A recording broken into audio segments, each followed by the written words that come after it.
Hi, this is Anna Imagination with the Healing Garden, and welcome to Philosophical Coffee. So if you are new to my channel, this is basically Arosology. That's what I'm calling it, Arosology.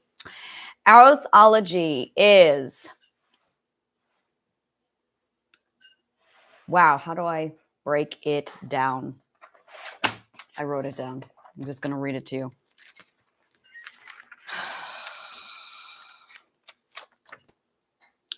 It is the applied interdiversity study of human perspective, behavior, revolution, evolution, and growth that leads to logical health and the theory of happiness. It's a mouthful, but Arosology. It requires over 7 to 9 masteries in a series of topics.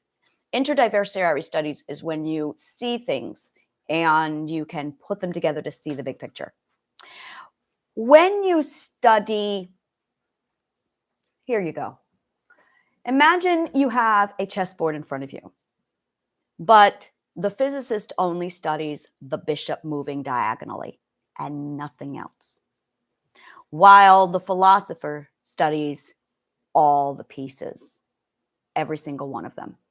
But the psychologist only studies the pawn moving, nothing else, while the mathematician studies just the king's movements, while the chemist only studies the knight, while the classic literature or English instructor only learns the rook. Now, when you then sit down and you look at a chessboard, not one of these people individually is going to be able to play the game of chess. What they're going to have to do is consult if they have communication skills. Most people don't have the communication skills, which is why we have professional speakers to do the talking for us. Most of us did not study learning. Some of us studied education. No one is studying learning. There's a difference. As a result, no one is talking to anybody else and no one has the big picture. Arosology is the person who has studied all of the chess moves on the board, has mastered them, and has created the concept of chess, and then has mastered chess. That is what Arosology is. It is the new subject that emerges when you look at all of the pieces together. The biggest problem we have is education. That is, at the top of this entire thing, the problem. It is the core of the problem. Everyone's wandering around going, what do you think the problem with today is? And everyone's hypothesizing what they think the problem is. And there's all these theories going over and everybody's blaming. There's a whole lot of finger pointing and it's chaos. Education is the problem, because instead of spending any amount of time actually learning, what we're actually doing is something else, which I'm going to be covering today, followed by a lack of logic, a lack of comprehension, and a lack of arosology. Now, to study arosology and really comprehend what's going on in the big picture gives a lot of insight to all of the subjects. It's like The Economist will sit there and say, well, this is what's wrong with the world. And they will lay it all out for the economy. We can all see that resources is a problem. We can all see all the problems. But what a lot of people cannot see is the cause of the problems. That requires a comprehension of like 9 different subjects. And the primary subject of all of them is the study and the logic of human behavior, growth, and evolution. Now, there's a fraction of a subject where people study the physical evolution. This is not Arosology. Arosology looks into the mental evolution of what goes on inside the mind. Now, I was reading this one thing on Neanderthals, and It was extraordinary. It was this whole thing on what happened to the Neanderthal, why. We don't understand why there was a divide. I do. The reason why there's no evolutional evidence whatsoever of what happened to the Neanderthal is because the evolutional change wasn't physical, it was mental. What happened to the Neanderthal is what happens to all mammals. It's called, compliments of Darwin, survival of the adaptive, not fittest. Darwin used the wrong word. It is survival of the adaptive, not the fittest. Either you adapt or you don't. And if you don't adapt, you die. You don't die, you just die out. You just phase out. The primary form of adaptation is education and learning. So what ends up happening is either you grow or you don't. In batteries in physics, this is why it's arosology. You basically have resistance and you have, what's the opposite of resistance in physics? I cannot remember right off the top of my head. You have adapters. Oh, resistance, physics, opposite. There we go. Cannot remember what the name of it is. Conductance. There you go. You have conductance or you have resistance. I'm glad that my logic is so like ingrained. I can sense this stuff before I see it because I'm thinking conductor. No, that's not right. Resistance and conductance. That is what we are talking about here. That is the core of all of this. Now, you also have reflector. That is optic physics. You have reflection. So we are going to focus on reflection. We're going to focus on the resistance, the conductor, and adapters, which is battery physics. And then we are going to talk about how that applies to human psychology, because it does. Once you understand that people can feel physics and math and logic, that changes everything. It changes everything. A lot of people don't study math, logic, and physics, and this is what's going on. There is a prejudice, and this prejudice is what's causing a big problem with all of this. The prejudice is scientists versus theology. Yeah, that's it right there. So here's what's going on. Religious people, perspectives 2, usually 2s, 3s, and 4s, have a significant resistance to science because of the belief that you cannot have proof and faith. So proof and faith at some point were pitted against each other. There's now a competition. Either you get proof or you get faith. You can't have both. I would love to know who did this. Because in logic, we know that proof and faith are actually highly related, very much integrated, and are required. But you have to study logic to know this. So at some point, it was around the 14 to 1600s, that philosophy died out in the sense of it became like we're going to phase this out of our educational system so we can control you. When that happened, proof and faith went on a massive divide. Proof fell to the scientists, and faith fell to the religious people, pitting them against each other. If you know anything about logic, you need both, and they're actually very closely related. Proof does not deny faith. Not at all. Proof does not deny faith. Not at all. But someone somewhere told someone else that proof denies faith. And then people like the beautiful Douglas Adams encouraged that. Actually, he just repeated what he believed and what everybody else was taught to believe. So it was a whole lot of reflection because we're mirrors. Once you understand that we're mirrors, this makes a whole lot of sense. So immediately, the religious people were very, very anti-proof. They were very anti-science. Now, that put them in a position where physics, mathematics, and logic became banned topics, because those are the topics that literally fight against their God. And that's not okay. Oh, I know who and when and why. Oh, I know who did that. I know who did that. I know who did that. That's Rome. Yeah, they didn't want people to be smart. Because when you're smart, you figure out the bullshit they're up to. So they basically made science a banned topic, and they made it ugly because, proof denies faith. That makes so much sense. So now you had a bunch of people who were literally shunning science. Yeah, math, logic. Oh, this is like, I just see a whole lot of stuff just like falling into place. So, you fucking little bastards. I see it now. Okay, I see it. I get it. Well, I'm just going to be really blunt about this. So, God is logic. Quite literally, God is logic. I cannot explain this to you enough. And the more you realize that we feel physics, and the more you study math, logic, and physics, the more you realize, oh, it's just God. God is logic, math, and physics.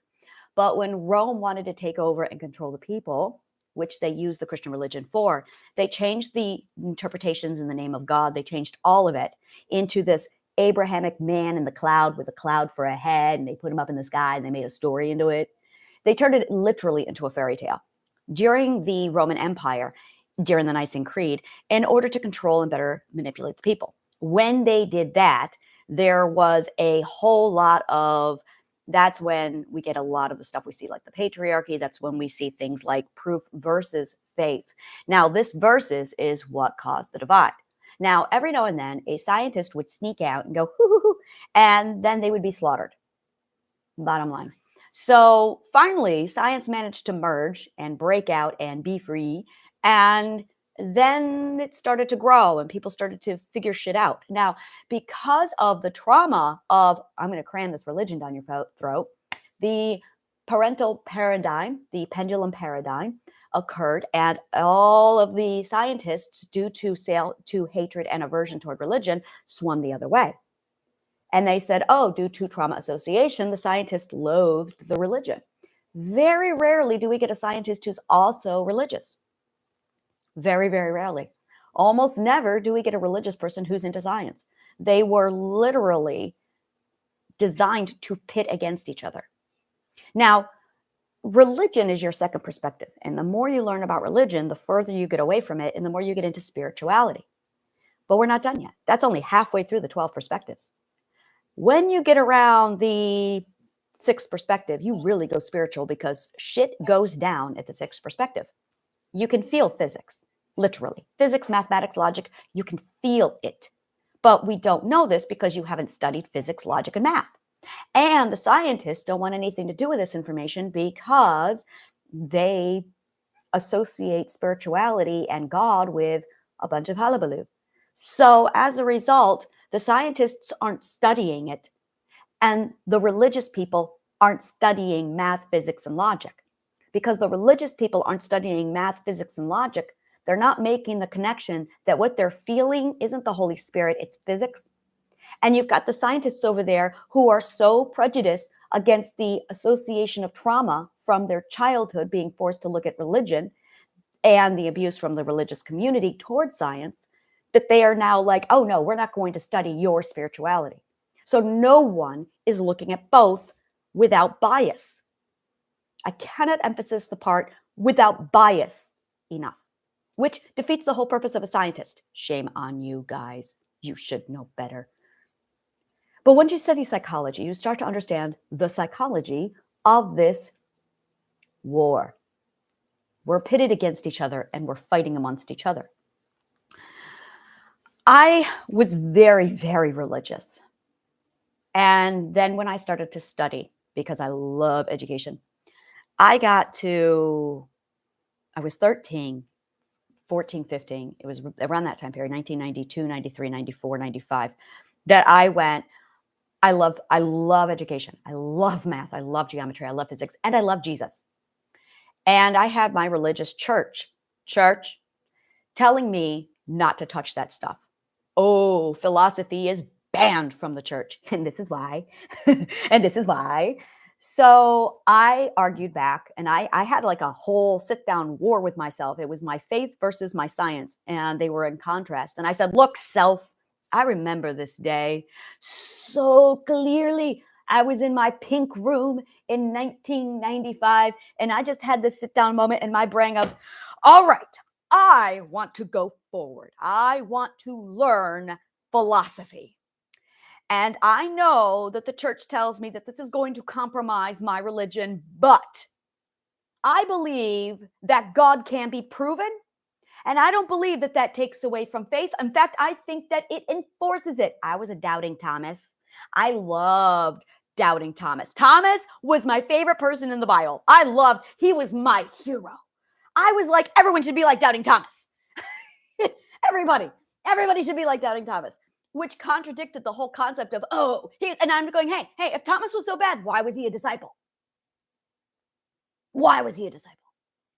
And I adored Thomas. He was my hero. Yes, doubt Thomas. I was a doubting Thomas, and I was proud of that. I'd go to church, and they'd be like, oh, you don't want to be a doubting Thomas. You need to have faith. No, I'm a doubting Thomas. I want the proof. Oh, I loved it. I wanted the proof. I wanted the evidence. And I believed that proof solidified faith. That was my theory. I was so solid on this. That proof literally solidified faith. I was certain of it because logically that felt right to me. And it is. And yesterday I logically proved it. So I was all like, yes, I got this. I'm going to be a doubting Thomas. So I sat down and I said, God does not make mistakes. And if God loves Thomas, well, then by God, I'm going to be Thomas.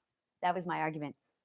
And I also said that there's a lot of people who will never have faith. They must have proof. They just won't have faith. But if I can prove to them that God exists, then they will convert because it is logical to do so. My intentions were good. So I dove so hard into this stuff. I was like, yes, and I ran towards the science.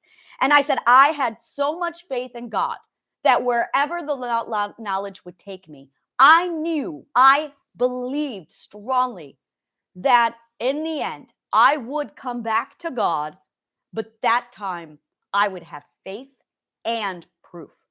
That was the moment in my 1995 in my little pink room that I sallied forth into my educational journey. 6 months later, I decided that God was not real. Christ did not exist. It was all fiction, and I was an atheist. True story.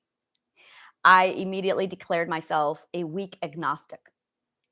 I had 4 different categories that I broke the church down into. There was, the religion. There was the church, which I will be the first to tell you is fucking garbage.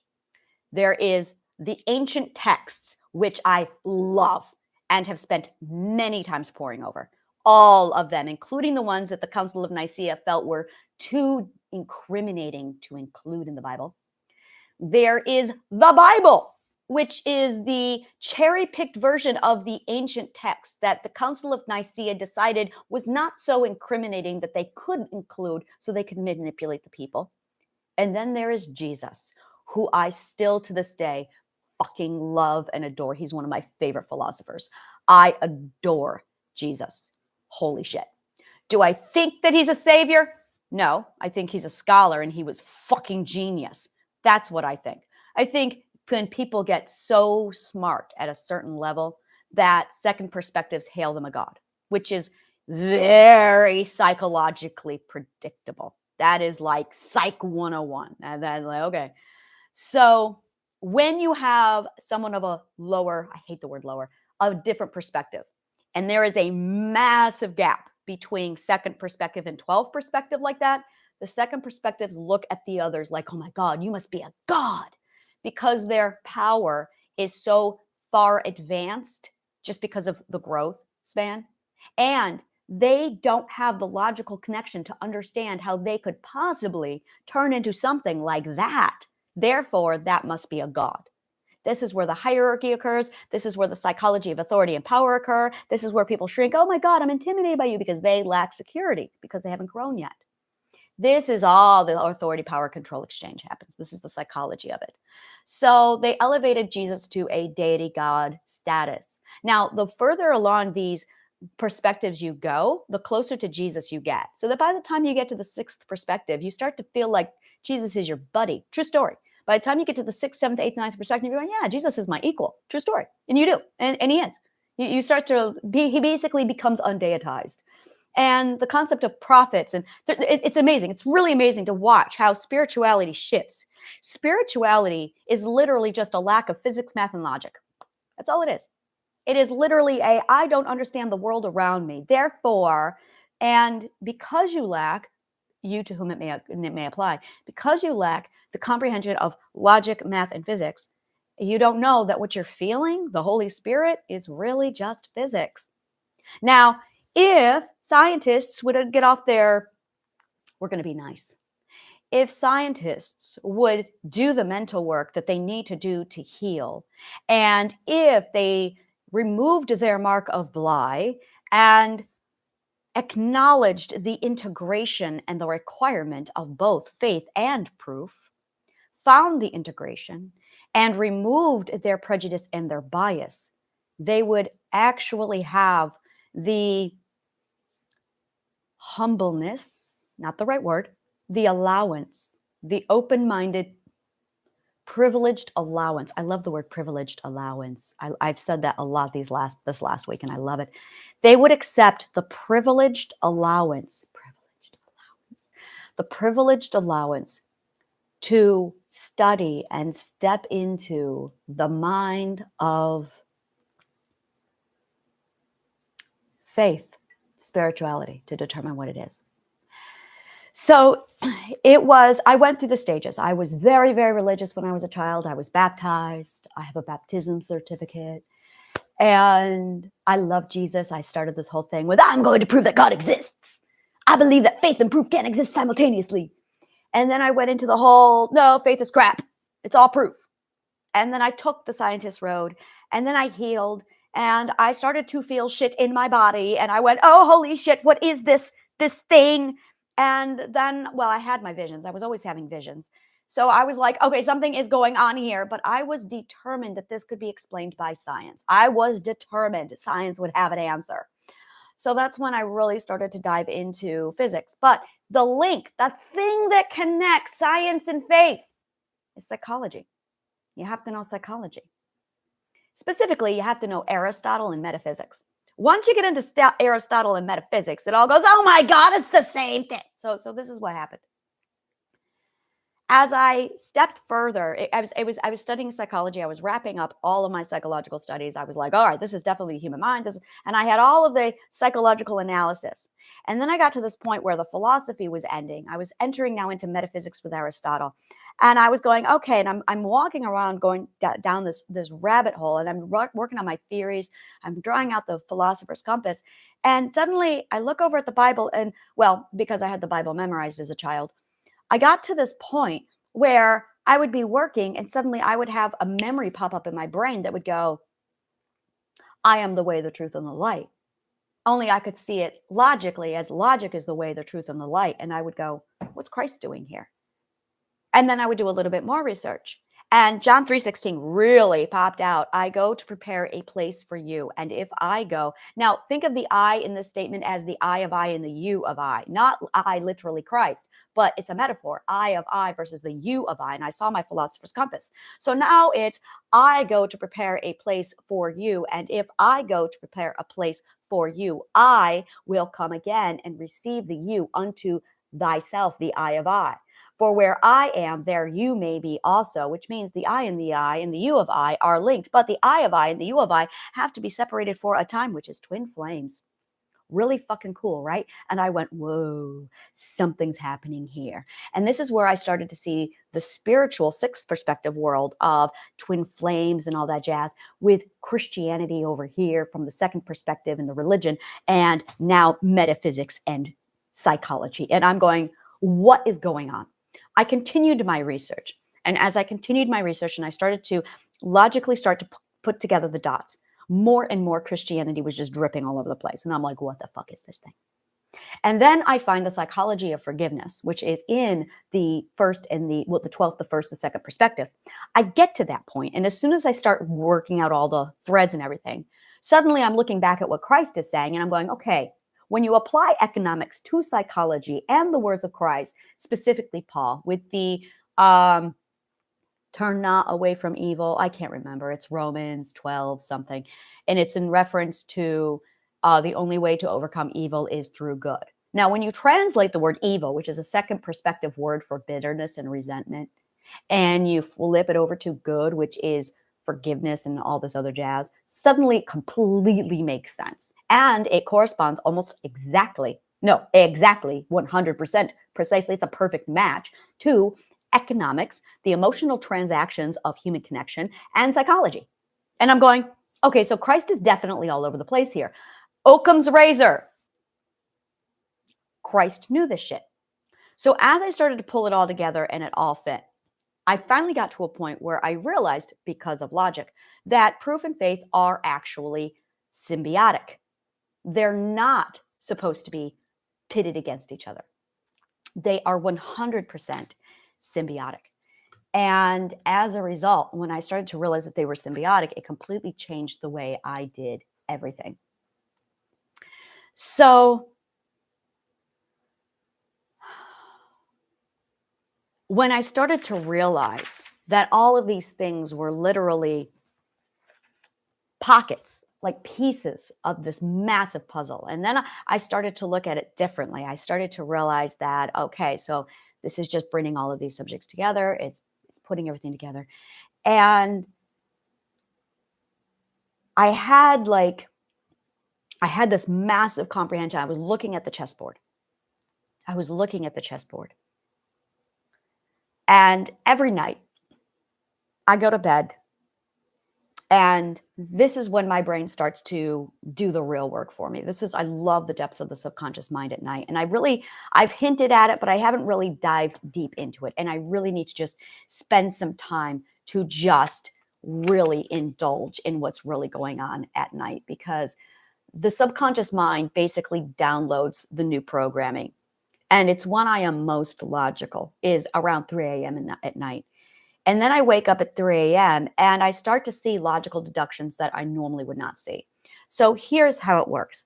We're going to pull manifestation into it. Now, I'm not going to get into manifestation in this particular episode because I have covered it so many times. I just covered it yesterday on the logic of what manifestation is and how it ties into math, logic, and physics.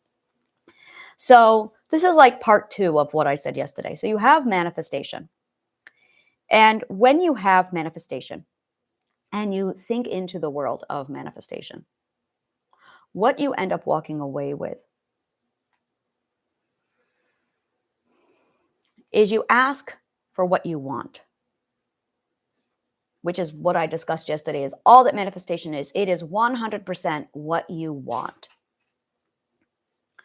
Now, we do not understand the path to get us to where we want. We know what we want and we can see our end result. But there is a whole lot of garbage that happens between point A and point B. Okay? What you want is A, the end result is B. Now, a lot of people, almost everybody who manifests, interferes with what goes on between point A and point B. And this is where we're back to the battery concept. Resistance and what is it called again? Conduence. Such a conduence. Conductance. It is not a common word. Conductance. A conductor. Conductance.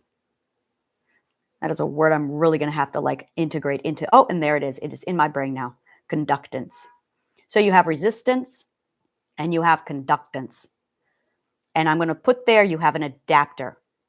Okay. Now, again, we are batteries, and this is where it all comes out.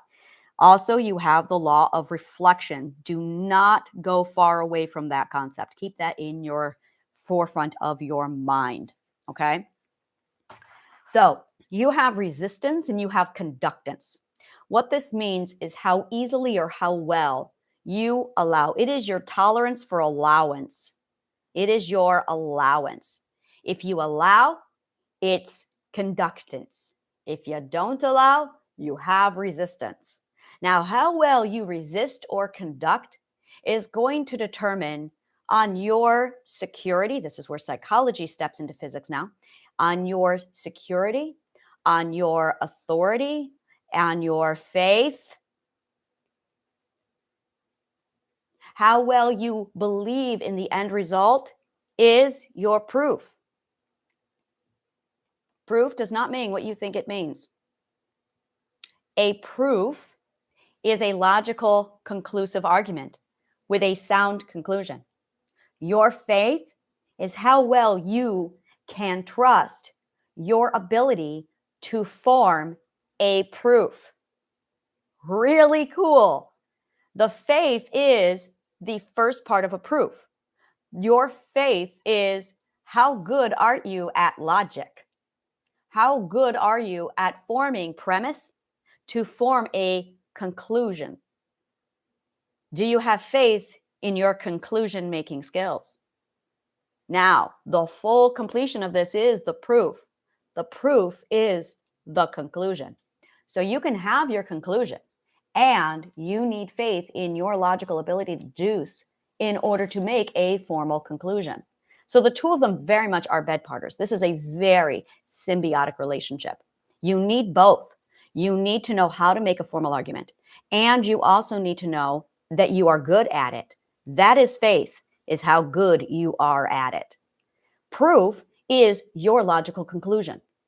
Now, this is where you imagine for manifestation what you want, and then you've got the end result. This is where in manifestation we focus on the end result, which is the proof. Now, people who are insecure do a lot of interference, resistance, and control on everything that takes place from A to B. So now I'm going to make it personal. I'm going to use myself as an example. I had an unhealthy attachment to my partner. I hated it. It was part of the narcissism. And I made the manifestation, I want to feel secure when I am away from my partner. I don't get to choose how that takes place. I just want, and there's the end result. Apparently, that process is, well, literally a substantial amount of distance and time away from my partner to increase, basically to make myself comfortable enough with the distance, which is perfectly fine. But I didn't get to choose how. That's something that we don't get. The how is not up to us. That is banned property. That belongs to the universe. That belongs to the math, the logic, and the physics. You don't get to choose the how. Not at all. That is 100% math, logic, and physics. Now, if you've done the math properly, and you have to trust your faith in the logic, the math, and the physics that it's all going to work out at the end. And in addition, if you want it, you focus on it, you get it. You just got to trust the process. We're back to the trusting the process thing. Now, if you don't feel secure, if you do have mental disorders or trust issues, you're not even going to trust the logic, the math, and the physics, which now we're back to the doubting Thomas. Now you have people who resist the process. So that resistance is now asking the question, do you want it? Which is where I like to bring out the question, this is what it takes to get what you want. You have to want it, but you also have to accept what it takes to get what you want. And that is the price. That is it right there. You want it, but are you willing to do what it takes to get it? Because that right there is what requires faith. Faith in the logic, the math, and the physics. Now, I was watching Supernatural yesterday. I love breaking down the psychology of Supernatural. And I'm watching Sam and Dean arguing, and it's early on in season 1, where Sam wants to go to college and Dean feels loyal to his father and the family business. So I'm watching this conflict between Sam and Dean, and Sam wants to do what he wants to do. And I am watching Dean abuse the fuck out of him. Dean is saying things like, you're so selfish because you want. I have been so far out of the system that I forgot that those words exist. And it came right back to me and I went, whoa, there's a whole lot of psychology in that little word. So we're going to talk about that because that is what is interfering with your manifestation. I have heard that so much toward myself, toward my siblings, my family. Oh my God, everybody hears this. You are selfish if you do what you want. Want and selfish are like this intertwined. And this is the problem.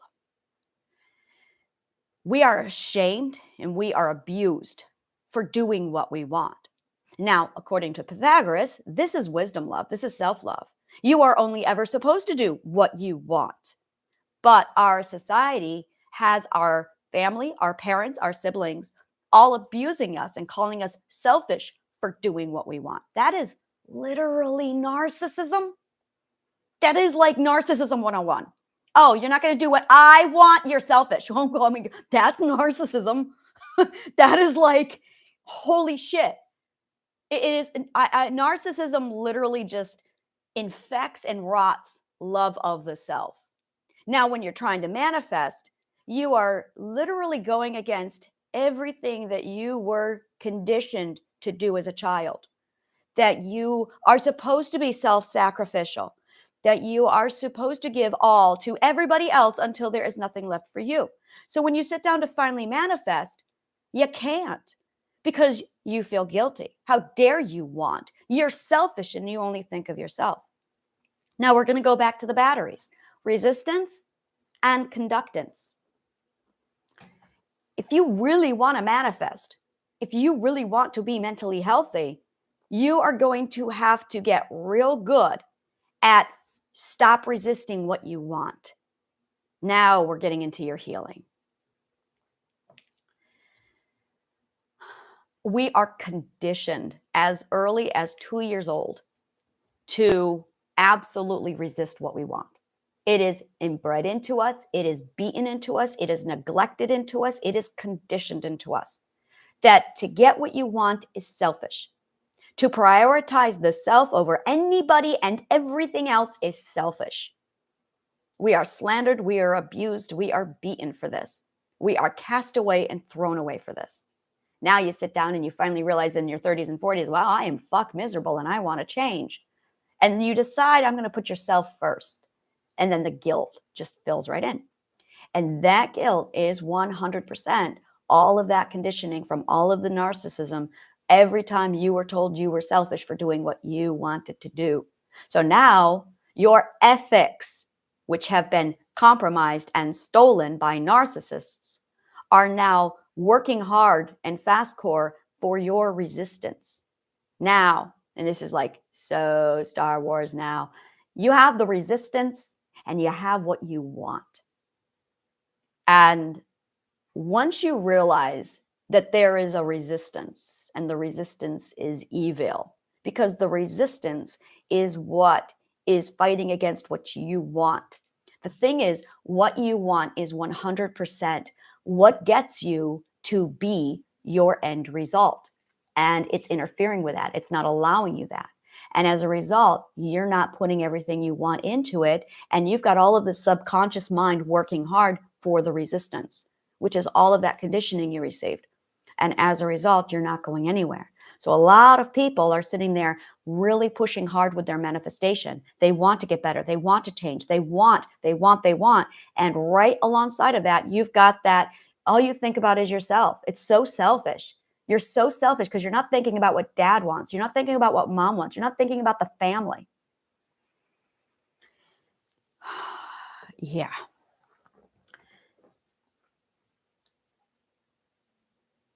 Changing our relationship with resistance and conductance, changing our relationship with our energy, with the concept of want, is going to change all of this all of it.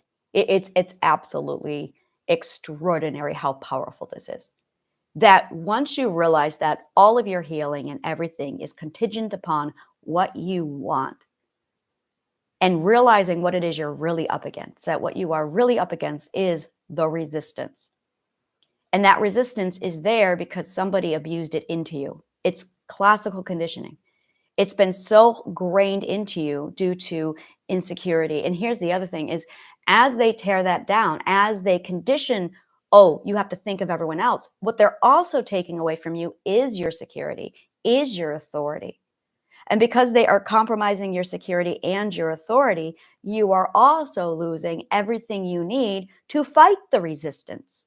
Because it's going to take your security, your autonomy, and your authority to fight that resistance, which has been taken away from you with their abuse. So not only are they conditioning you, the conditioning is also the very abuse that is tearing down the tools you need to resist it. So now, to get it back, you must have your autonomy. You must have your authority, and your authority is key. Your authority is number one. Your authority is synonymous with what you want. Now, I have heard Christians say this so many times, and we're going to delve deep into this. How can you be ethical if you don't have God? A lot of people, I was one of them, terrified. Oh my God, I'm going to be a heathen if I don't have God. I remember this. In fact, I just saw it yesterday. I was looking through some Instagram comments, and on one of my physics accounts that I follow, somebody had said, imagine the world if all the leaders were scientists and physicists and geniuses. And a Christian stepped in and said, oh my God, everyone would be so unethical. Ethics does not come from God. Ethics does not come from personal choice. Ethics comes from Mother Nature. Period. It's wonderful. This is where it gets great. Ethics are developed naturally through our subconscious evolution as we grow. 100%. If you take a person and you just put them through life and they have no interference from anything, they will naturally go through the 12 ethical stages of perspective growth. You learn the 12 perspectives. Each group of 3 gives you another perspective. So you also get 4 additional perspectives in addition to the 12. And you also get shifting priorities. Now, these are compound. You don't learn the second ethic and abandon the first ethic. You keep the first ethic. So as you go through, you become more ethical. And then there are levels. So the first one is the first level of ethics. And then when you go through them again, there is a second level. Like you're going to learn the first ethic 1.0, and then you go through it again and you learn it 2.0, and boy, does it get deeper. Now, when you go through 2.0, you get 12 additional emotions, 12 additional ethics. Emotions are ethics. This is where it gets really cool because your emotions and your ethics are so closely compounded that when you start to learn these things, they just naturally sink in. It's extraordinary. If you want an example of what your ethics look like without any abuse, look at the animals. This is not for human people. This is for mammals. All mammals go through this. Cats are the second perspective. Cats are permanently stuck. Well, they're not permanently stuck. They're just slow evolution because I don't know why. I have no idea why. I have an hypothesis. Okay, so there is a mineral that we eat from the ocean that is like the thing. It's iodine. It's iodized. Yeah, it's iodized. I think it's iodized salt. Yeah, iodized salt. It's iodine. So iodine is a mineral that is found inside the ocean. And eating iodine is like brain juice. It is the element that makes the difference between genius and not. It is the difference. So we have substantial scientific evidence that proves that the human ape, the ape-like creature that would eventually evolve into what we are, ate a whole lot of clams off of the banks because we were attracted to water. And we would go through, and for years, we would sit there and just pick out the clams and eat them and then toss them over our shoulders. True story. And we found archaeological evidence of all of these clamshells, for centuries, thousands of years, where we would line up by the oceans and just pick up the clams and then eat them and then toss them over our shoulder. Banks of just miles of these clams accumulated over thousands of years, where these ape-like creatures, our ancestors, ate these clams. And these clams contained iodine. And if you look on the salt, it says, this salt has been iodized. This is an important human element required for your health. This is it. This is our brain juice. Iodine is like so important. Now, this is what's interesting. Recently, and I do mean like 5 years ago, scientists noticed that there were some monkeys, little guys, like, I don't remember the name of this monkey. It's what you see in the movie not National Treasure, the other Jack Nicklaus film. No, that wasn't Nicolas Cage. That was somebody else. What is the monkey in Night at the Museum? It was that monkey. It was related to that monkey, not that monkey exactly, but they found a whole lot of monkeys like that. And they were eating the clams with the iodine in them. And with the iodized, I have to look up this element because I think iodized is like conjugated. So I'm like, what is this word? Iodine. It is called iodine. So the monkeys were eating the clams with the iodine in it. And when the monkeys were eating the clams with the iodine, they noticed their intelligence increasing like by tenfold. They noticed that the monkeys started to use tools. They started to make tools. They noticed that the monkeys started using rocks to break open the clamshells to eat the iodine. And they've been tracking these monkeys. The amount that the monkeys have been getting smarter has been substantial. So really, that's why cats aren't evolving out of the second perspective, is because they lack iodine. That's why. Bottom line is iodine is like the genius element that turns mammals into advanced. That's it. It's extraordinary. This is so solidly documented, it's disgusting. As I said, this is why they put it in our salt, to keep us smart. It's really cool. So that all being said, if you want to know what the ethics are supposed to look like without any abuse, without any interference, the cat is the second perspective.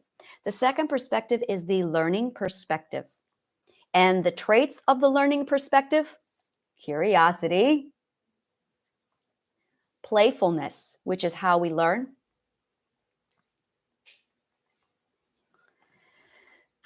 yeah, those are pretty much it. Those are the two top ones for the second perspective: curiosity and playfulness. Adventure, that was where our adventure comes from. Imagination is where it comes from, which is probably why cats look around and they see the physics and they go, "Oh, I can see physics." Cats can see physics.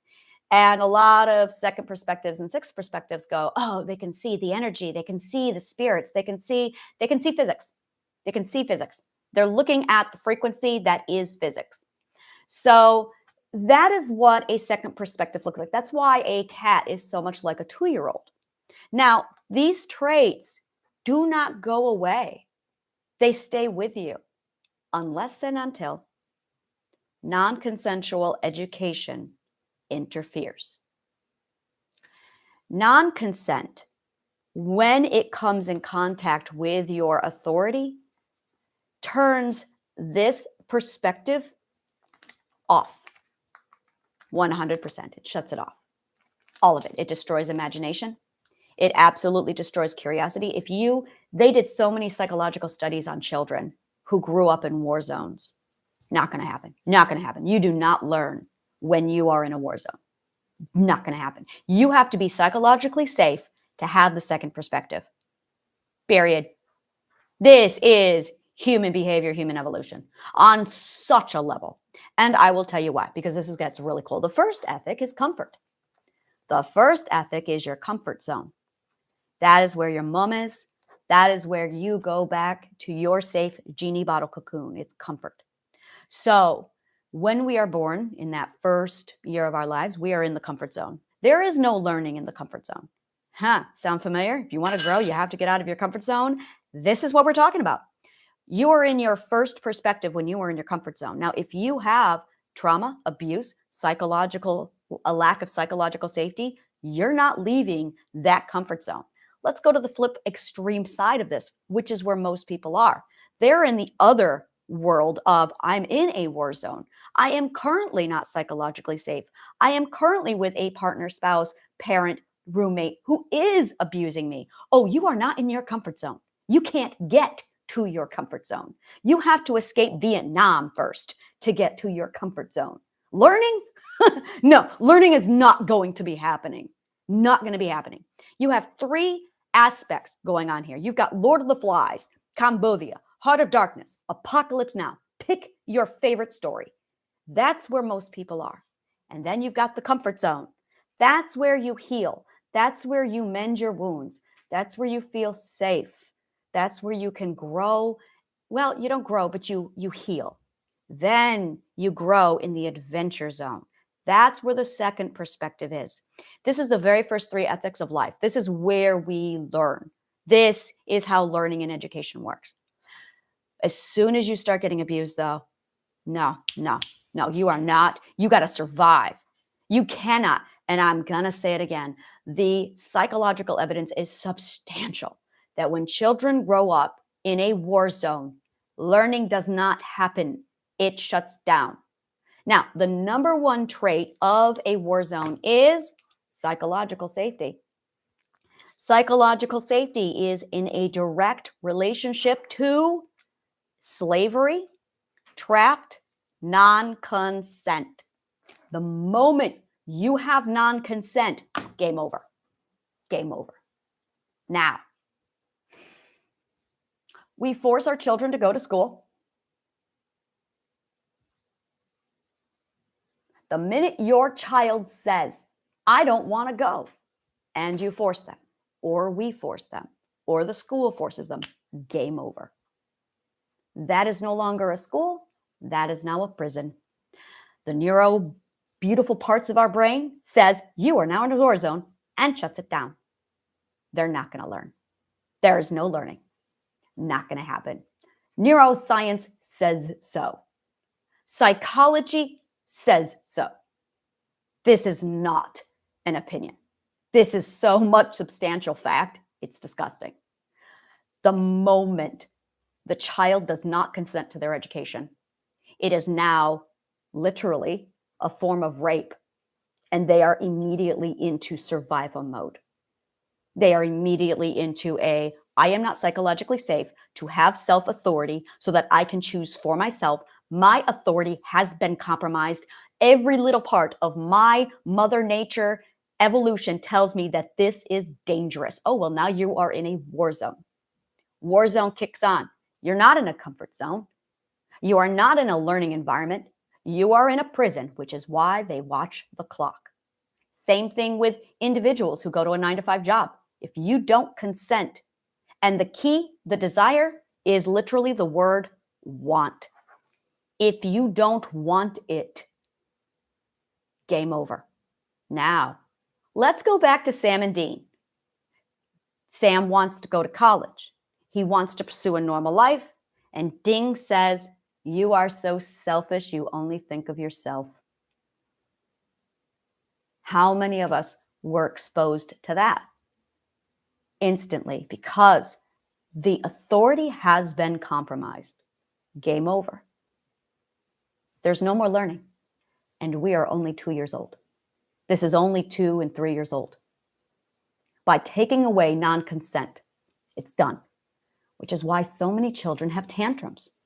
Which is why so many children are screaming. Is because it is literally in ratio to how much of their self-authority has been taken away from them. We're going to flip it over to ourselves now. How much did you rebel? Rebellion, you want to know who rebels? Slaves rebel. That's who rebels. Slaves rebel. You want to know who else rebels?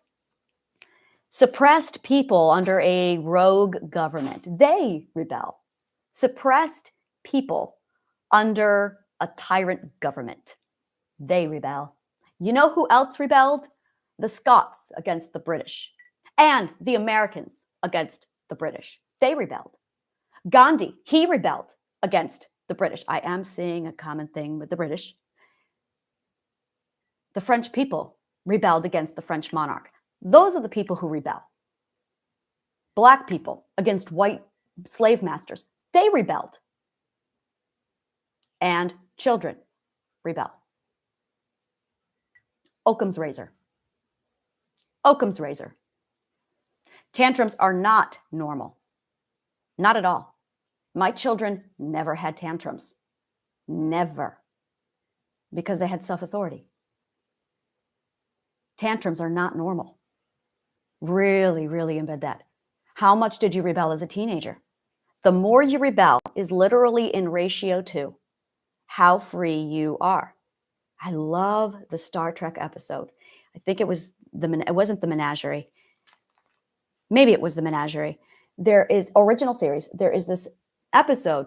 It wasn't the menagerie, where these godlike creatures, or they're aliens, they're superior intelligence. They come down and they basically require a slave race to do all the foundational jobs that their race can't do because they're all visionaries and they can't do foundational work.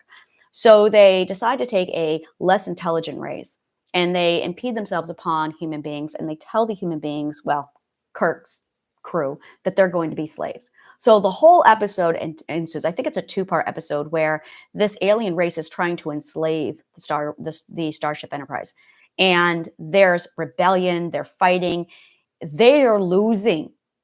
They are 100% losing. This is an episode where they are not going to win this fight.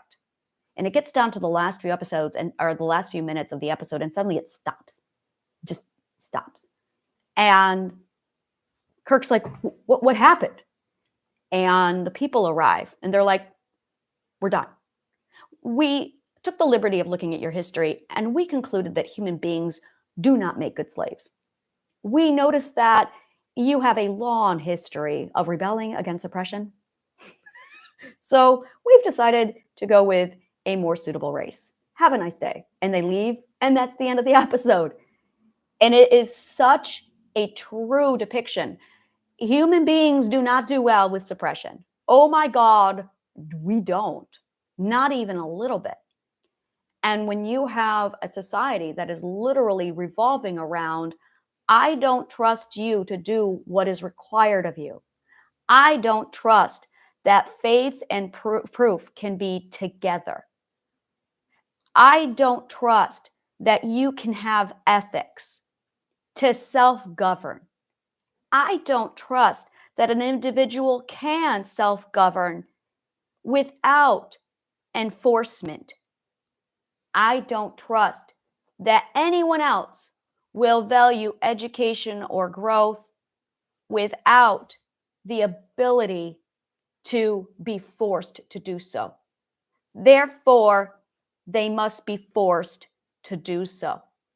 And this is 100% a reflection on my lack of trust in human people, because my first 3 ethics is what compromised my ability to trust people, because I too was suppressed.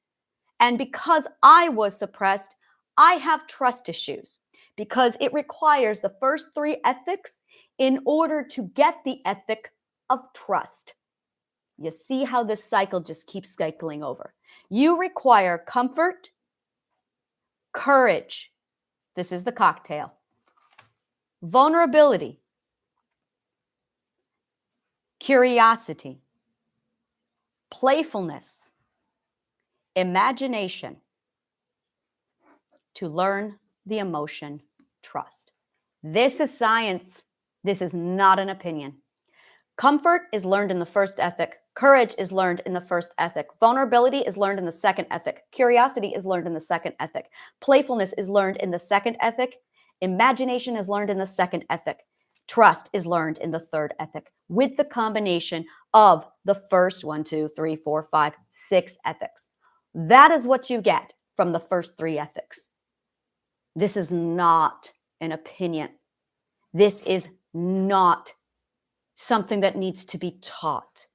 This is human evolution. This is human evolution on such a level. Lizzie, don't make me laugh right now. That is human evolution on such a level that when we get these massive ethics, comfort, courage, vulnerability, curiosity, playfulness, imagination, adventure, that's another ethic we learn here. That's in the second and third ethic. That teaches us trust. Oh my God, trust in the self and trust in others. But because we do not have faith and proof working together, because we do not have trust in ethics, because we lack trust in self-government, and because we lack trust in learning, we force it. And as soon as we force it, game over. We immediately switch ourselves back over to prison mode. We immediately switch ourselves back over to slave mode. And we're not learning anymore. We are not learning. Our children are not learning.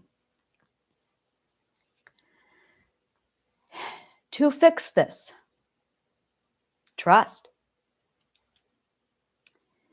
To fix it, you need trust. You need to know that faith and proof are symbiotic. You need to trust in the logic. You need to trust in the ethics. You need to abandon time. The timeline is the problem. It is the expectation that things have to be done by a certain point. And if they're not, this is really a big part of it. Time is one of our biggest slave whips. Time is a slave whip. It is one of the biggest things that has been used to literally beat us, is time. There's one other one, and I'm trying to remember what it was. Time was a really big one. I think it's productivity. Productivity. That was the other one. Productivity is another slave whip. So that time and productivity are the two things that are just pounded into us. Now, when you go back to what you want, what you desire, and you've got that massive resistance because you don't want to be selfish, you want to be ethical. We crave to be ethical. Oh my God, we crave it. Every one of us wants to be ethical. Every one of us wants to be ethical. Can we all just say that for a minute? Can we all just take a big sit down and cry and go, I want to be ethical. I want to be a good person. Every one of us wants this, but we don't know how. And we're told you have to have God to have it. No, you don't. Nature does this for us. Just leave us alone to learn, but you got to let us trust. And it's this extraordinary thing to watch, is how desperately all of us want this. It's and there you go. That's it right there. You want ethics, and you see what it could be. And for some of us, we can't see it anymore because we've lost it, because we're stuck in the war. And we don't trust the how. We don't trust the how. So we resist over and over again. We envision, some of us envision, some of us can't even see it. And we don't trust the how. So we resist and we crave now. We are so desperate. We're starved for it. All we want is to be ethical, good, healthy people, and we don't know how.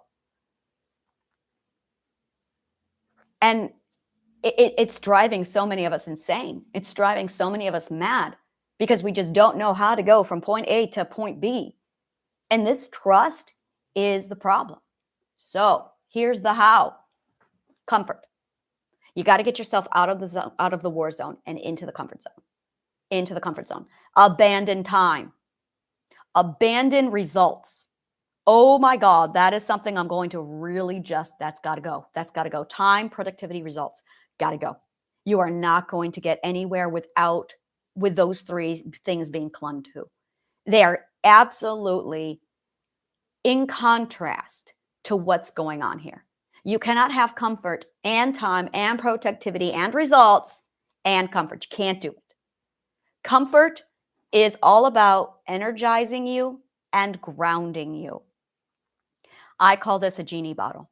The grounding comes from what you love, doing what you want. What you want and what you love grounds you. Energy, joy, that's the emotion you need. You need the emotion joy. Joy is the only emotion that gives you energy. We are batteries. Say it so many times. You are a battery and you don't know how to charge yourself. Joy is what charges you. Love is what grounds you. You get those in your comfort zone. Now, as far as the timeline goes, because that's going to be the hardest thing to overcome, is the time. I'm watching my daughter go through it now as I extracted her from the system, and she's going, there's time. Shh, there's no time. There's no time. It is an abstract concept. It's an actual dimension. It has nothing to do whatsoever with a clock. The clock is supposed to be showing us where we are located in relativity to the Big Bang. It's a dimension. It shows you where you are. All you need to know is there are past dimensions. There's the one you're in now, and there are future dimensions, which you manifest with your imagination, which is all of you saying to math, logic, and physics, this is what I want. And then you use your battery power to not resist the energy. The energy is your emotions. Your emotions are energy. And my good God, do they absolutely match up to the law of physics. Your emotions are energy. And the energy emotion that you need to recharge your battery is joy. Also remember the laws of reflection. That's how you learn, which means if you have people who are urgently pushing you around you, you're going to reflect that and you're going to pick it up, because that's how we learn. Reflection. Be mindful of these two laws. Absolutely keep them in the forefront. Reflection, you are a mirror, you are a battery. You need joy, you need love, you need to do what you want. That is going to absolutely nurture your comfort zone. The more you do that, the more comfortable you feel. You got to give up the time. You've got to give up the productivity. You've got to give up looking for results. That is really going to be hard for some people, because the more you were abused, the more those are going to be so ingrained into you. You're also going to be bombarded against that guilt with the I want equals guilt. Get rid of that. How to get rid of it? Logic. Condition yourself to associate guilt with slavery. You have such an ingrained concept of freedom so deep into you. Use that. Your freedom is really going to be the thing that just nurtures and really revives you. Your attachment to freedom, your absolute God-given drive for freedom, for self-authority, for your love of ethics and wanting to be good, all of that is absolutely embedded deep into what you want and what you love and joy. Give up time, give up productivity, give up results. Now, how to tell when you are ready to move on out of comfort? First of all, Mother Nature is going to do it for you.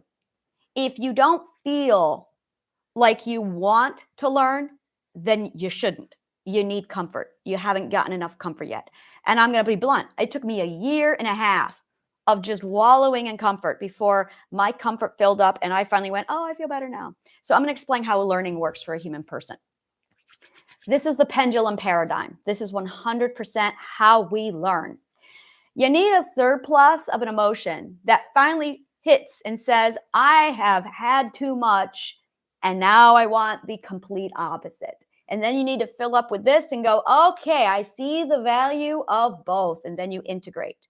While you're integrating, you're going to all of a sudden, literally, you're going to fill up with the integration. And then you're going to go, I see the value of X.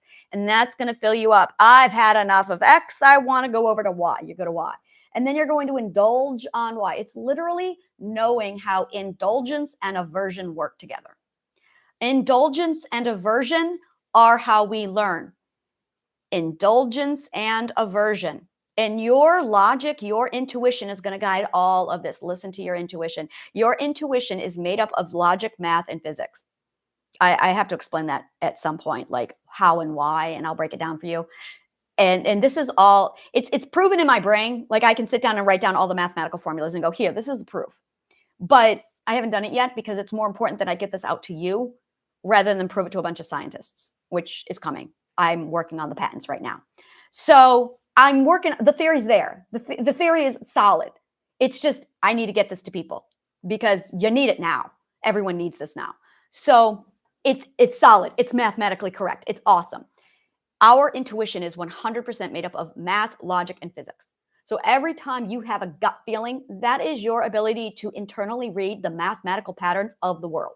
You are picking up on the frequency, the physics. You can feel math. You can feel physics. But because most people don't study physics, logic, and math, and because most scientists who do aren't into spirituality, they're not like teaming up with stone soup. Like, come on, people, stone soup. I love stone soup. And you got all the spiritual people over here going, no, I'm feeling the physics. And you got all the scientists over here with their aversion. What happens is when we are traumatized, our indulgence aversion turns against us. And this is where polarized thinking comes from. It's because the trauma turns our learning into trauma aversion or trauma association. This is the psychology of trauma. Is our learning of indulgence and aversion pendulum, the indulgence and aversion pendulum. That psychology of how we learn is turned against us to keep us safe in a trauma setting. A trauma setting is any time your self-authority is compromised due to non-consent. And yes, that goes as back as simple as education. Because you did not consent to education, or you did not consent to any self-authority that's been compromised, you now have trauma. So your learning of indulgence and aversion, pendulum, how it's supposed to swing from X to Y to integrating X and Y, then to X to Y to integrate X and Y, that stops and you're frozen with trauma association and polarized thinking. Polarized thinking is paused learning while you're in the war zone. That's it. That's it. That is psychology and trauma in a nutshell. It is literally paused pendulum learning because you're in the war zone. Once you get over to the comfort zone and then you go back to the adventure zone with a second perspective, it resumes. It resumes. But in order for it to resume, you need to nurture your self-authority back. That's how you unlock it. And once you learn this and once you do it, your trauma and all your mental illnesses go away. That's it. The end. Mic drop. And I'm like I said, I'm working out the formulas with physics and geometry and batteries and optic. It's all proven. It's extraordinary how our psychology is all of this. So absolutely, comfort, comfort, comfort. Listen to that intuition. As soon as your intuition, you're going to feel the emotion boredom. That's the emotion. When you feel the emotion boredom, boredom is the emotion that you are supposed to get into the second perspective. That is when you're supposed to go on your adventure and get back into the second perspective and go on an adventure and learn. Now, you need to learn, this is what everyone needs to learn, is how to toggle that first and second perspective. Comfort, adventure, comfort, adventure, comfort, adventure, because it's integrated. But we're not doing that. Now, once you get done with that gorgeous comfort and adventure, then we get into the next one, which is justice. Justice is the fourth, fifth, and sixth perspective. That's what's being learned for the fourth. So this one is trust. The first three perspectives are trust. The second three perspectives, the second group of three, is justice. And that, I'm going to give it to you. It's spoiling it, but I'll give it to you, is self-government, accountability, and equality. It's really cool. And when you learn all three of those ethics, you learn justice. Now that is when things change. That is really when things change. Now, you are supposed to, had Mother Nature been left alone with you, if our parents had not, due to their lack of trust, interfered with our first three ethics, we would have learned this by the time we were 6 years old. All 6 ethics by the time we're 6. That's how stunted our growth is, because trust has been compromised. We are supposed to learn these lessons by the time we are 3. But when you have toddler 2s and 3-year-olds running around all doing what they want to do, parents think, oh no, they need to be civilized. Civilization is the death of the self. Civilization, I feel like this is like a Native American moral lesson of the relationship of how civilization has been the downfall of mankind. I'm going to say it. Civilization is the downfall of mankind. That is the problem. Civilization is the problem. Because civilization, I'm going to go over to this podcast is not a conspiracy, and I'm going to unleash myself there all over the place. I'm going to talk about civilization over there. I'm not going to talk about it here. This is about healing. We're going to keep it to gentle healing over here. So I'm going to just like box that up, put it over there, and I'll talk about civilization later. I like that. I like being able to organize my soapboxes. That's my soapbox corner. That's where I get angry. This is where I'm going to be healing and gentle and safe.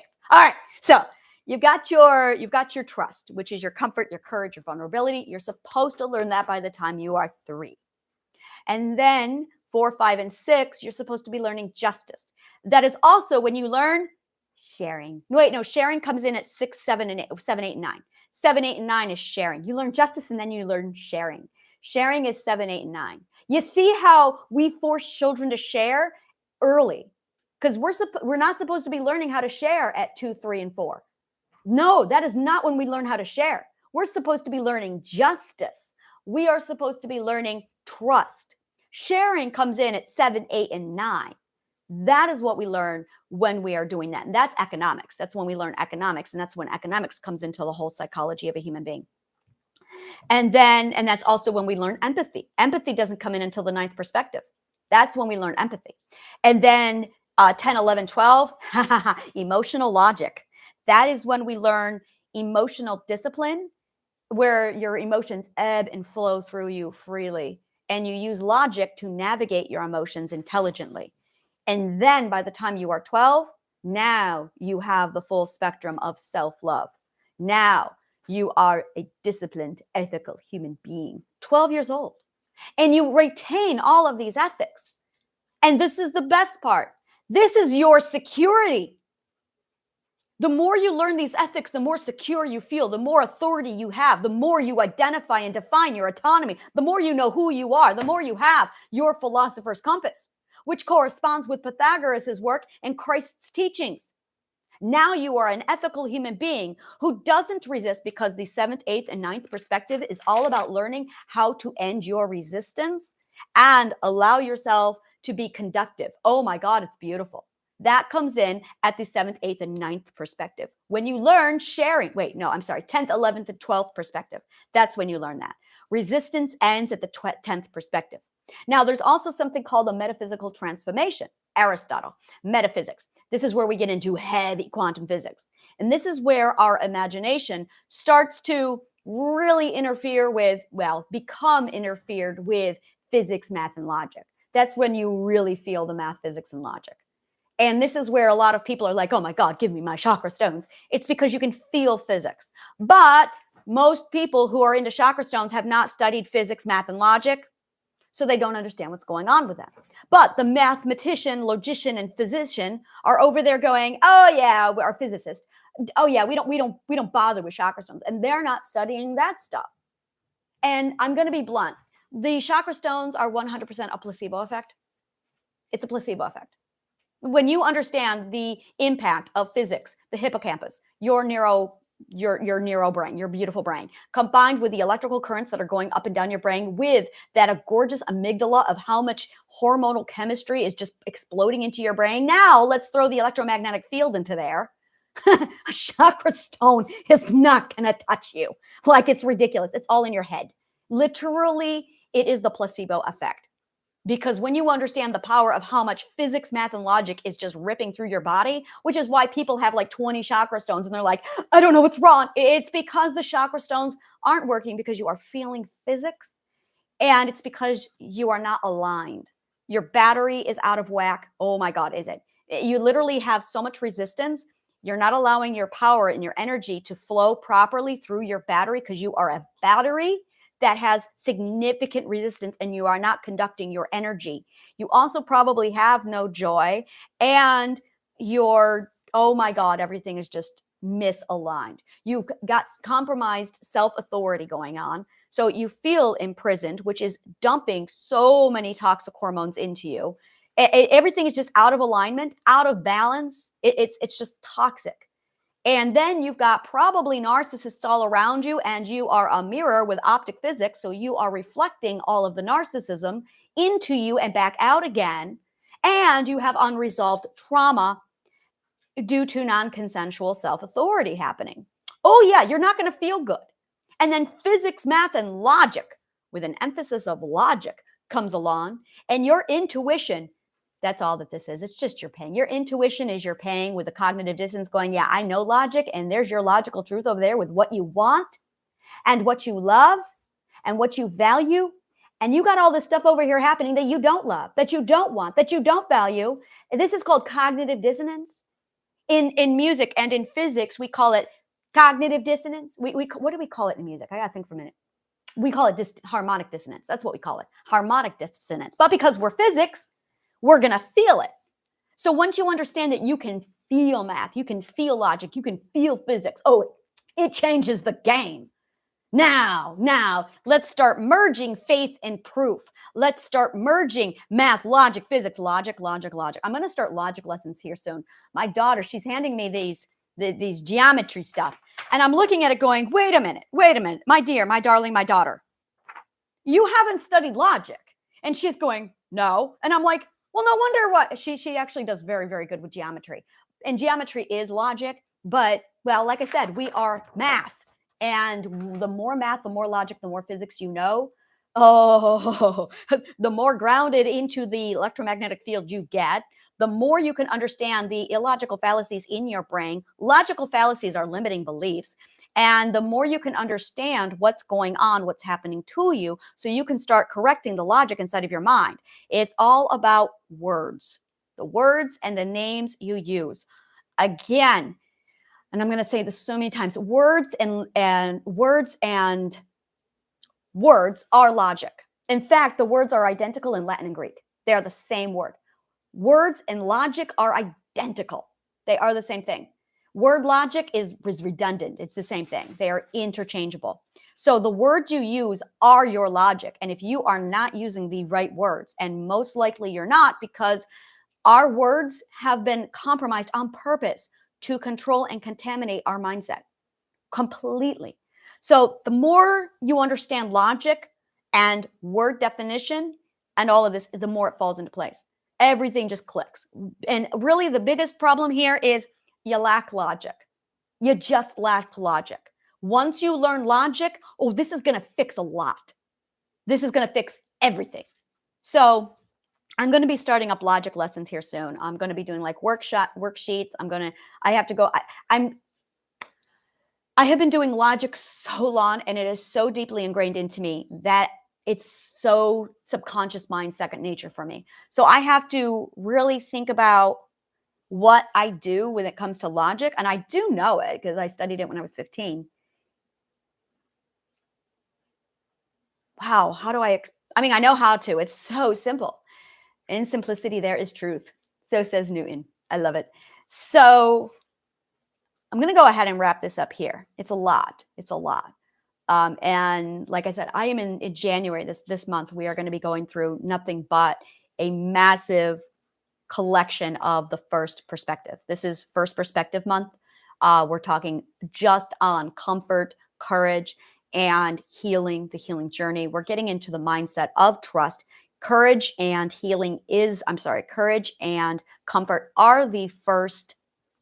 They are the first element of trust. There's, like I said, trust is built up of three components, and it's the first three ethics of what they give you when you go through them. So the more consciously aware that you are of this, the more you can go through this. A few people have asked me, can you learn them out of order? Is one of the questions I get a lot of. And the other question I get a lot of is, how do you shift perspective? Like, can you do this consciously? Yes, you can. Once you know how to learn with the indulgence inversion, you can expedite it. But you need logic, you need debate, and you need to know, basically you need allowance for the indulgence aversion to occur. And you can consciously and on purpose indulge in X. And while you are indulging in X, embrace logic, allowance. I'm going to write these down. It's you have to embrace the indulgence. Glutton, literally, you need gluttony. 7 deadly sins are a big red flag for those are all the things that you do need in order to grow. True story. You actually need all 7 deadly sins. 7 deadly sins are actually the things you need to grow. Indulgence and gluttony, allowance, and then logic. Those are the 3 things you need.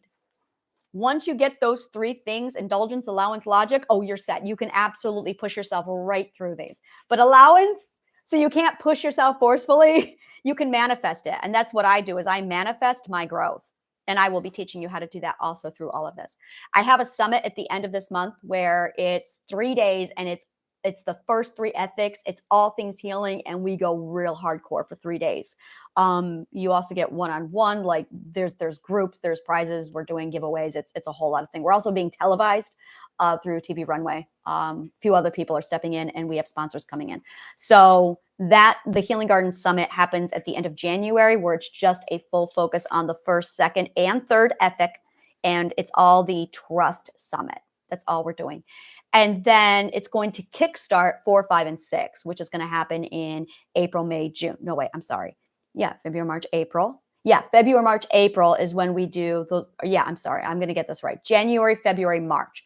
That's when we're going to be covering all 3 ethics. So February, we're going to be doing the second ethic. Right now, we're just doing the first ethic. And this is the first stage of trust. The second ethic is the second stage of trust. And then the third ethic is the third state of trust. And that's all being covered in the summit. So we're going to cover all 3 of them. So if you attend the summit and if you're ready for it, if you have the right prerequisites, you can literally go through and walk away with trust solidified. And that most people have 4, 5, and 6 already set. To answer the question, can you learn these out of order? Actually, yeah, we do. We get like, it's not learning them out of order. It's, oh, we learn comfort, but we learn it at like 0.02% when it needs to be 1%. But we're not doing that. And then we'll learn the second ethic. Maybe we learn the second ethic at 0.5%. And then maybe we learn the third ethic at 0.0009%.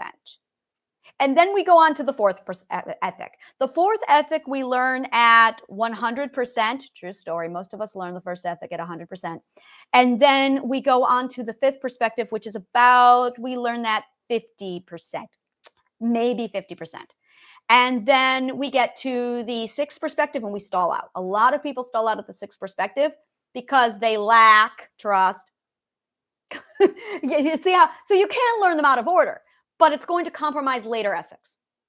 And it's going to take a lot longer. So once you solidify your first 3 ethics and you master your first 3 ethics, that's going to give you a solid foundation now for the next 3 ethics. And learning, it's beautiful how this thing all just mathematically, how it all falls together. It's absolutely stunning. So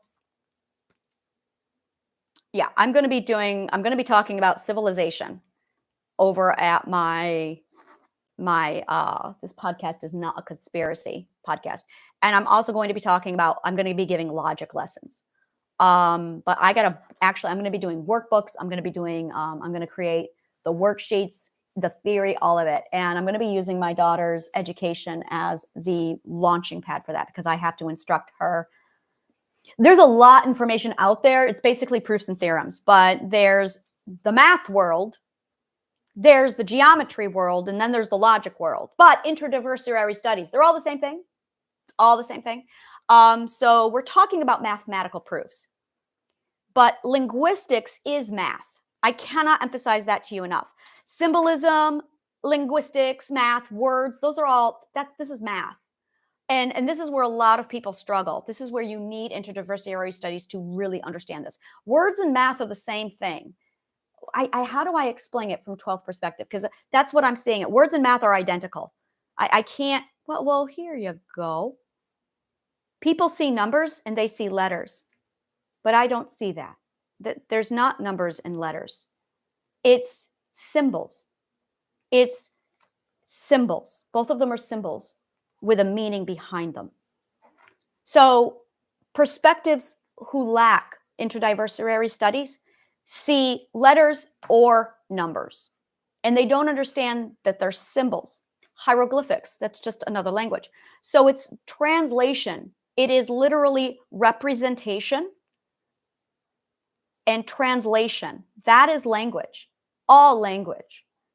And you can either use numbers to translate a representation, or you can use letters, or you can use pictures.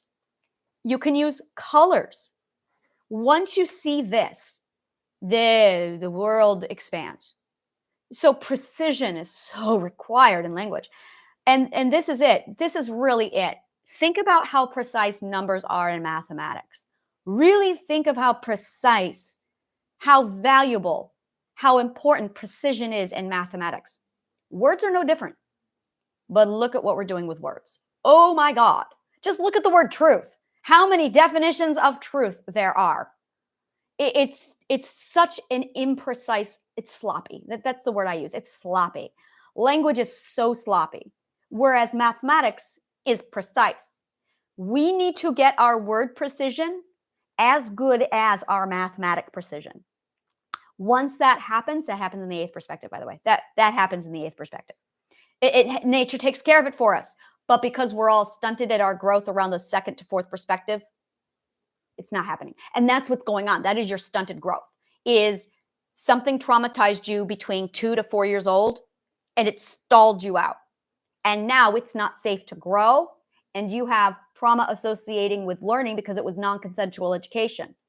And it's not safe to be different. And your identity is dangerous because it significantly conflicts with your belonging. Therefore, you are stuck at second, third, fourth perspective when you really want to be at sixth, seventh, and eighth perspective. So as a result, you have misalignment. And when you look at the combination of the perspectives, you have 3 different perspectives inside of your head. 3 different perspectives, at least, inside of your head. You're supposed to have 1. That is the misalignment. Is you have literally 3 or 4 different perspectives crammed into your head when you really should only have 1, yours, your ethical perspective.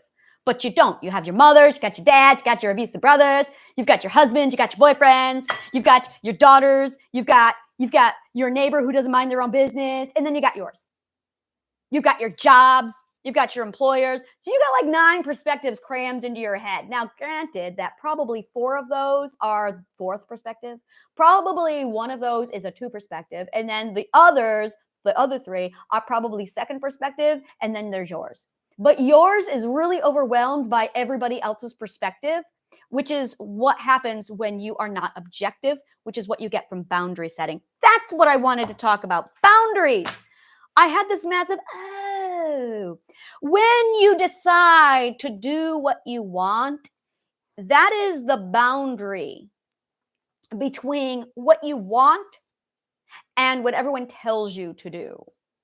And when you realize that resistance is a forced boundary that they have put on you, that prevents you from getting what you want.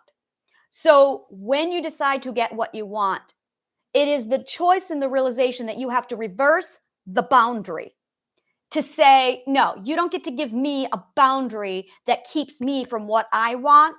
I'm going to use boundaries now to get what I want and to keep you away from me. That changes the game. That is really what I wanted to talk about with Sam and Dean, because that is what I watched Sam doing.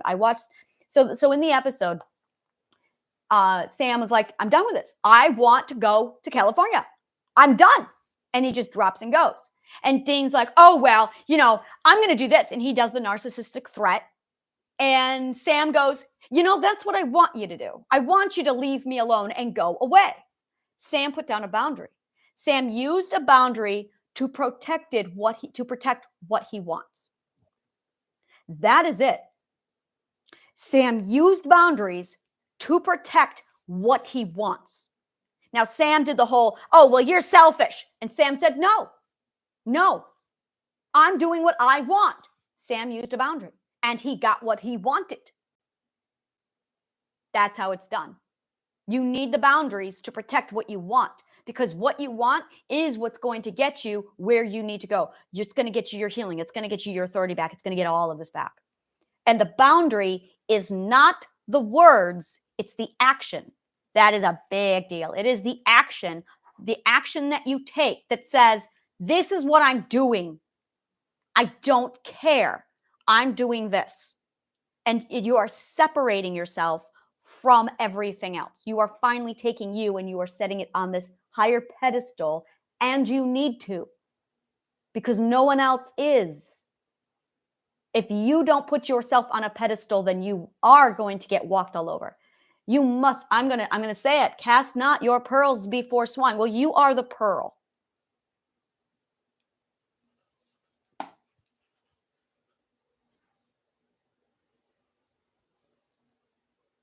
There. You are the pearl.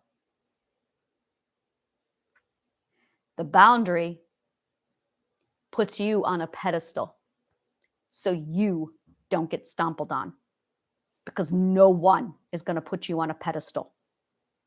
You must put yourself on a pedestal. And if you do have somebody who puts you on a pedestal, that's narcissism and codependence. Thank you so much for your audience, and may the kindest of words always find you.